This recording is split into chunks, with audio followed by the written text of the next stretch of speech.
What is the first of the Ten Commandments? It might seem like an odd question, but it's not. Jews and Christians give different answers. The reason is that what we know as the Ten Commandments is, in the original Hebrew, the 10 statements. And since the Hebrew is the original, we begin with the first statement, which all religions agree is, I am the Lord your God, who took you out of the land of Egypt, out of the house of bondage. This statement is so important that none of the other commandments make sense without it. First, it asserts that God is giving these commandments, not Moses and not any other human being. Second, God is the one who delivered you from slavery. Again, no human being did this, not even Moses. Therefore, you have an obligation to me, God. And what is that obligation? That you live by the following 9 commandments. This is the beginning of what is known as ethical monotheism, the greatest world-changing innovation of the Hebrew Bible.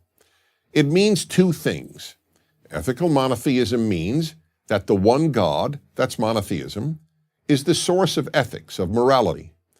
Morality, an objective code of right and wrong, does not emanate from human opinion. It emanates from God and therefore transcends human opinion.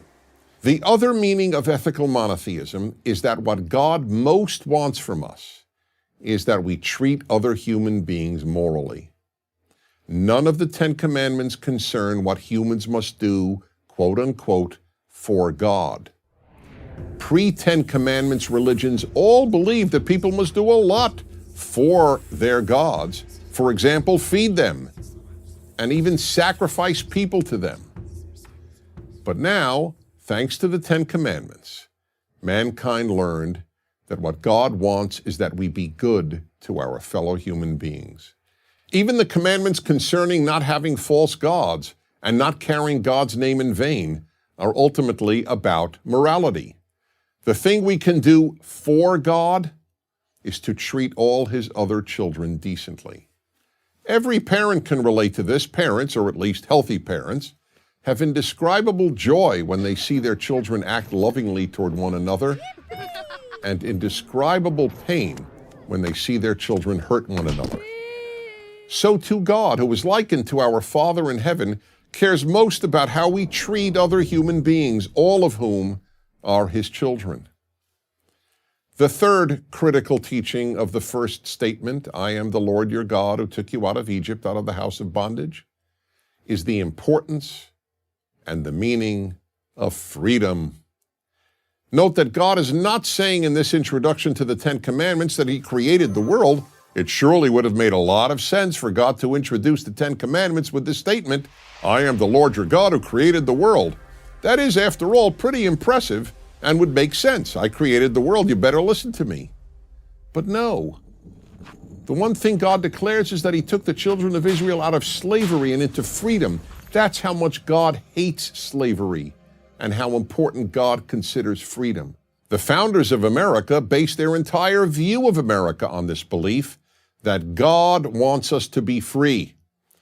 That is why the most iconic symbol of the American Revolution, the Liberty Bell, has only one sentence inscribed on it, a verse from the Hebrew Bible, proclaim liberty throughout all the land unto all the inhabitants thereof. But there is one other equally important lesson about freedom imparted by the opening statement of the 10 Commandments. What freedom means. The giver of the 10 Commandments is in effect saying, I took you out of slavery and into freedom, and these 10 Commandments are the way to make a free society. You cannot be a free people if you do whatever you want. Freedom comes from moral self-control. There is no other way to achieve it. And fourth and finally, by telling us that he liberated the Hebrew slaves, God made clear that he cares deeply about human beings. It is impressive to create the world, but what most matters is not only that there is a creator, but that the creator cares about his creation. All of that is in the one statement with which the 10 Commandments begins. I'm Dennis Prager. Join Prager University, subscribe to our YouTube channel, and sign up for free at prageru.com.